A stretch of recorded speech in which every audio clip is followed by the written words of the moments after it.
as some of you know, due to the turmoil in North Korea, our regularly scheduled speaker, Ambassador Dennis Rodman, will not be here. So I'm filling in. I'm Ann Coulter, the author of 9 massive New York Times bestsellers. Boy, the sequester has really ruined everything, hasn't it? And little kids can't go on White House tours. Muslim Brotherhood has been deprived of $250 million. Oh, no, that's safe. Sorry, that's fine. Even CPAC had to cut back on its speakers this year by about 300 pounds.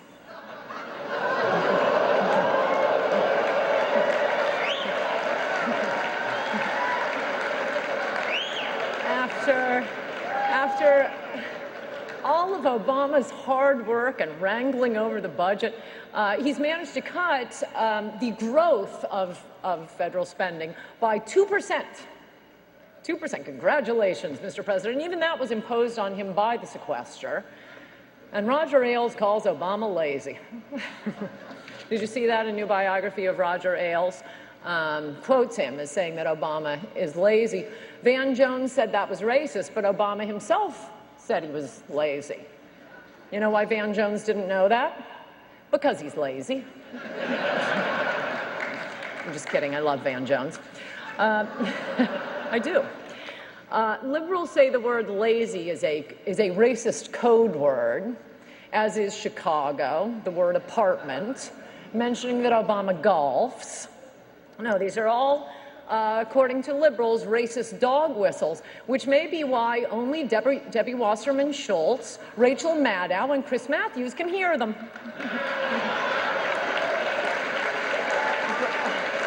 But you know, Obama has his own code words. He says investment, he means government spending. He says revenue, he means taxes.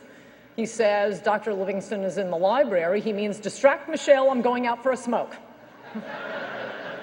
Even after Republicans gave Obama his tax hike, he still won't cut spending. This is becoming what's known as a pattern. Remember, Republicans agreed to raise taxes, and in exchange, we're supposed to be, taking an axe to the budget. No, he wants to raise taxes again. Remember this the next time some journalist asks a Republican, are you saying you would not take $1 in tax hikes in exchange for $10 in budget cuts? No, see, the problem is we're the Indians and the Democrats are Andrew Jackson. We've been through this before. Back in the 80s, Ronald Reagan made that deal with Tip O'Neill. He said he'd raise taxes. Tip O'Neill's, oh yeah, we will slash the budget. The Democrats tripled the budget. So it is not true that it was Reagan's tax cuts that led to the deficit. The problem was for every additional dollar that came into the Internal Revenue Service, the Democrats were spending another $3. Then Reagan's knucklehead of a vice president, the first George Bush, unable to learn from the first kick of a mule, made the exact same deal with Democrats, breaking his no new taxes pledge. He raised taxes in exchange for promised cuts in spending. I'll gladly take a tax hike today for a cut in spending on Tuesday. And once again, Democrats raise spending.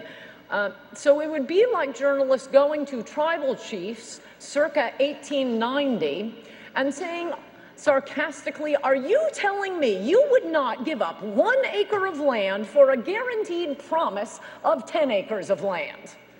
And then 10 years later, oh yeah, we're going to be needing Nebraska and South Dakota too. Obama claims he wants to keep taxes low for the middle class, and let me tell you, for the 400 people still left in the middle class, they could not be happier. But Obama also said he had to shut down White House tours because of the sequester. Do not worry, though, the $250 million for the Muslim Brotherhood, that's safe. The federal grant to study the sex habits of gophers, that's safe. We also apparently have enough money for the government to spy on Americans' personal finances.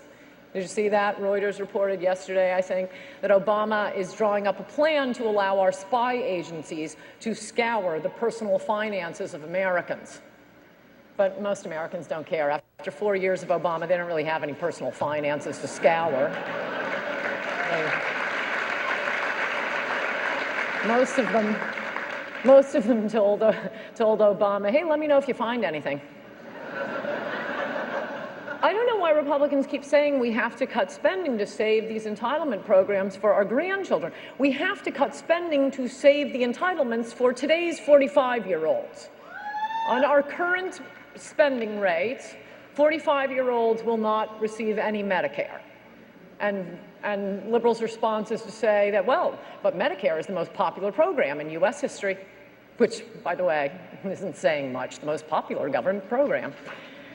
They determined what the most popular program was by asking the recipients of Medicare, do you like Medicare? It's like asking 6-year-olds, are birthdays a good idea? Can we include the neighbors and the friends who are forced to buy gifts? Despite the non-Fox media's claim that we've become a center-left nation, in fact, you know, Republicans still hold the House of Representatives. There's a reason that's called the People's House. It's most representative of the feelings of Americans. They're up for election every 2 years. And the reason we don't have the Senate is because Republicans keep screwing up. I can think of about 10 Senate seats in the last 3 election cycles that we just pissed away through narcissism, greed, or stupidity.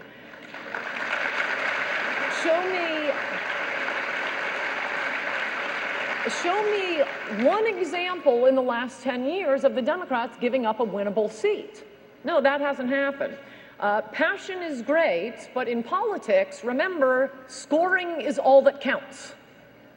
We can't anticipate every candidate's mistake, but we can stop encouraging our candidates to show off for the base by taking positions that aren't even our positions. It's not the position of the National Right to Life Committee that a woman should be forced to carry the baby of her rapist. I think our position is, no, absolutely, exceptions for rape and incest. And now let's talk about the other 99% of abortions. Hey,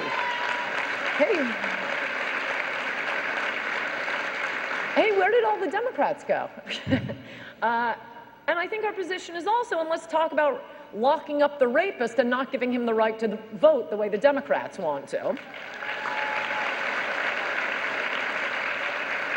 But on the basis of this one boneheaded statement by Todd Aiken out in Missouri, Democrats finally had their talking point, that Republicans were waging a war on women. If we agreed to wage a war on women, I wasn't at that meeting. Because if I had been, I would have told Republicans, you're too late. The Democrats have already won that war. The keynote speaker at the Democratic National Convention this year was forcible rapist Bill Clinton.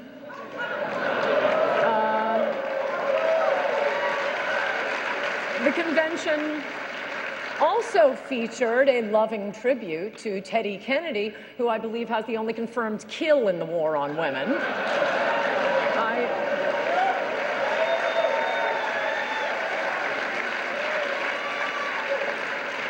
I half expected Charles Manson to show up night 3.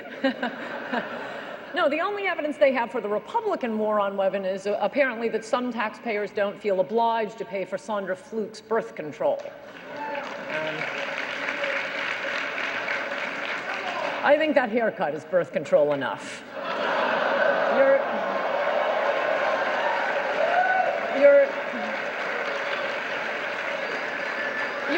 Your average Democrat actually believes things much crazier than Todd Aiken, but the Democrats don't let their candidates open their mouths and say stupid stuff. Otherwise, you'd have Democrats saying, oh, I think abortions should be funded federally. We should confiscate all guns. Trees have feelings. Democrats tell their candidates, open your mouth and we'll kill you. In addition to being much better at stealing elections, Democrats are much crueler to those who hurt the Democratic Party. They don't get book contracts or radio gigs or TV gigs for harming the Democratic Party. Where's Howard Dean's TV show? The only place that would employ Dennis Kucinich is Fox News, and that's after Keebler let him out of his contract.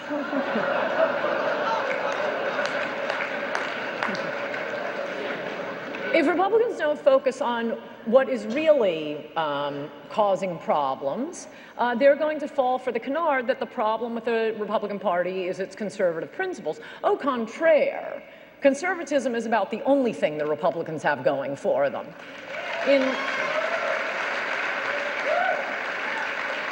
In Gallup polls over the last 20 years, about twice as many Americans have called themselves conservative as called themselves either liberal or Republican.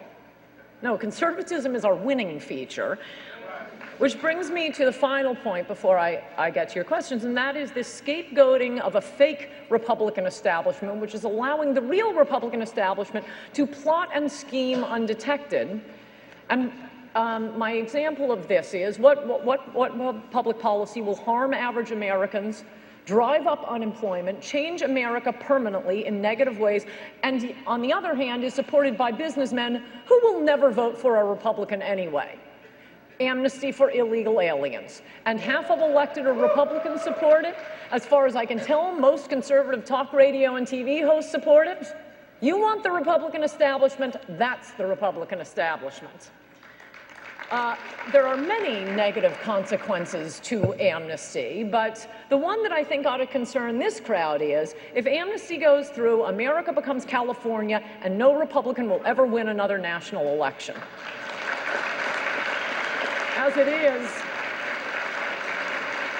the state that gave us Richard Nixon and Ronald Reagan will never elect another Republican. I can see why Democrats would want amnesty, but why on earth are Marco Rubio and these endless Bushes supporting it? Even Schempp and Zeppo Bush are supporting amnesty for illegals. Republicans are grasping at these suicidal policies because they're panicked, they're demoralized after the last election. Stop panicking, Republicans. Obama was an incumbent. He did worse than any other incumbent to win re-election in more than 100 years. Liberals writing the obituary of the Republican Party right now remind me of nothing so much as new homeowners at the height of the housing bubble. People always announce their complete triumph a moment before their crushing defeat. Our job, Republicans, is to ensure Democrats have that crushing defeat. Thank you, and I'll take some questions.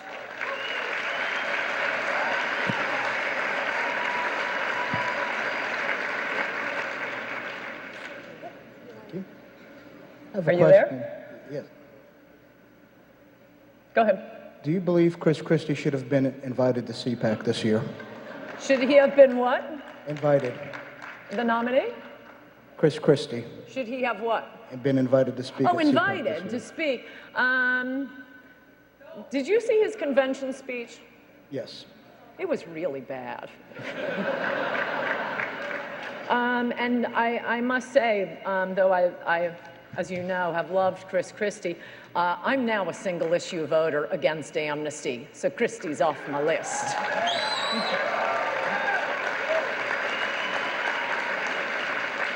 Our next speaker, Ted Cruz, is still on my list.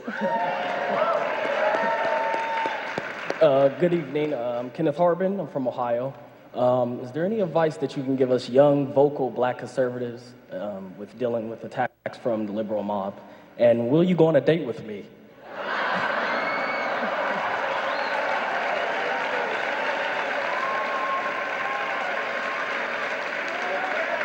Yes, absolutely, young man. I'm just going to need a note from your mother.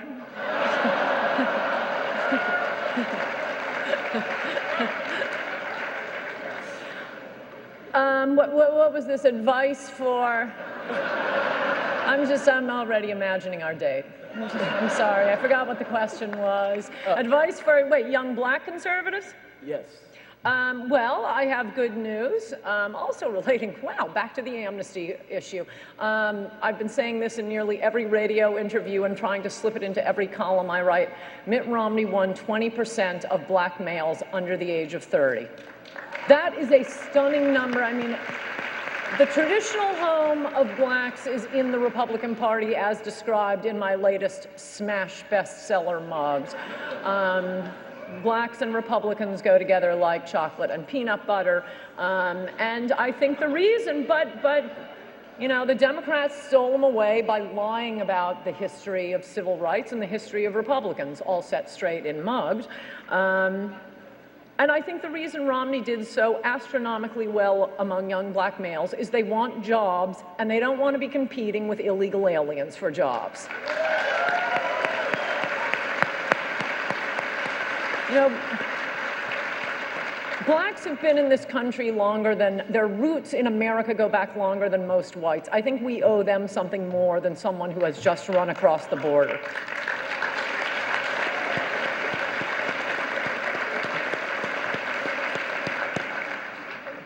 Is there still a mic there? Over here. Sorry, I can't see the audience at all. I have a vague idea there's a mic out there. Almost straight ahead. Almost. Hi, this is Daniel Rivera. I have a two-pronged question for you. First, I have my mother's signed consent statement. We can absolutely go on a date. So, I mean, I'll meet you right outside. Point two, much has been made recently of the Republican Party need for a facelift by the liberal media. You know, they're running around crazy saying we've been defeated, as you said, and it's a little bit annoying. But on a more specific level, we have been doing horribly with minorities and women. And I was wondering what your thoughts on that were on the first end of the question. And on the second end, much has also been made of the GOP divided. But in the conference, I've noticed you have speakers like Marco Rubio on one hand, and then you've got Ron Paul on the other, vastly different, but both test well with independents, minorities, and women. So I was wondering your thoughts on that too. And yeah. First of all, I mean, this idea that the Republican Party is a party of old white men, the average age at our convention of both the speakers and the attendees was about 15 years younger than at the Democratic convention. I may be exaggerating slightly, but not by much. I mean, I kept hearing, oh, Republicans, they want to take us back, they want to take us back. I look at the Democratic National Convention. It's Jimmy Carter, Michael Dukakis, Teddy Kennedy. Wait, who's trying to bring you back here? And as for the groups Republicans don't do well with, I think, well, for one thing, we're actually doing pretty well with white women. With married women, with single women. Mitt Romney did better than John McCain with every single possible demographic, including evangelicals. We were told, oh, evangelicals won't vote for the Mormon.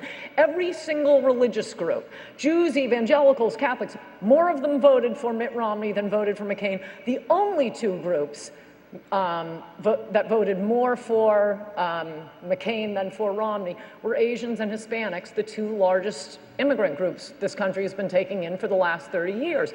I've said this before, Teddy Kennedy specifically designed his Immigration Act of 1965 to change America demographically without checking with the American people. It's virtually impossible to immigrate here from Europe now. About 80% of our immigrants for the last 30 years have come from the third world. About 60% of them go on welfare, much higher percentage than native-born Americans. This is so Democrats get themselves more voters. We have a more dependent society. We have people who want welfare, and we cannot get the votes of a dependent society without changing our principles. I mean, they're awful people, Democrats. Every time a woman has a child out of wedlock, Democrats think, oh, great, another Democratic voter. Every time a family gets divorced, fantastic, another Democratic voter. Every time someone loses his job and goes on welfare, fantastic, another Democratic voter. No, we offer hope, opportunity, and jobs, and I hope that we offer a change to our absolutely suicidal immigration policies. Thank you.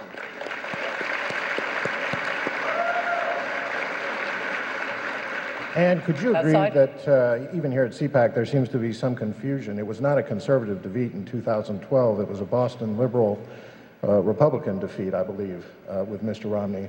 And I just want to ask you if you can help clarify why it's important that Mr. Bush not be our nominee, and Mr. Christie not be our nominee, and Mr. Cruz and some of the other great conservatives, real conservatives, in great part thanks to Jim DeMint, that are out there for us today. Thank you. Well, I'd like to give you some rules for choosing our next presidential nominee. I don't have a candidate yet, but I do have some rules for who shouldn't be running. And I've made this mistake, so I'm not blaming any of you. Among the candidates I've supported for president have included Pete DuPont, Pat Buchanan, Steve Forbes, Duncan Hunter. No, you can't run a congressman. I have learned that. You cannot run a governor from a state that's only as big as a congressional district. That's the equivalent of running a congressman. We can't run businessmen, pundits, people who have not run and won elections in at least a mid-sized state. So we're looking at governors and senators. Once you throw in the governors and senators, let's see how they debate. Let's look at their positions then. And we have, I was telling him I couldn't get to sleep last night, so instead of counting sheep, I was counting Republican candidates. And we have a pretty good list of them. Going with the governors, we have Sandoval of Nevada. Yeah, he's pro-choice, but maybe we can change him. And again, I'm a single-issue voter against amnesty. There's Martinez of New Mexico. There's Rick Snyder of Michigan. There is Paul DuPage, the governor of Maine. There is, I'm sorry, he's got to be in the running, Chris Christie of New Jersey. I, of course, will now be against him unless he changes on amnesty. There's Rick Scott of Florida. There's Mike Pence of Ohio. There's Indiana. There's John Kasich of Ohio. And in the Senate, you got Ron Johnson, Ted Cruz, and I say we just... Scott Walker. I also have, okay, you have your favorites out there. I say throw them in a debate and let's see them, but I should also tell you at this moment that I also have height requirements. So if you didn't hear your favorite senator, think of, or governor, put him next to the clown at the roller coaster. See if he hits the height requirement. And I wouldn't get, too wedded to any one candidate now. Let's see how they do in a debate. Let's see what their records are. And most importantly, let's see what their position is on amnesty. Thank you. Drive safely.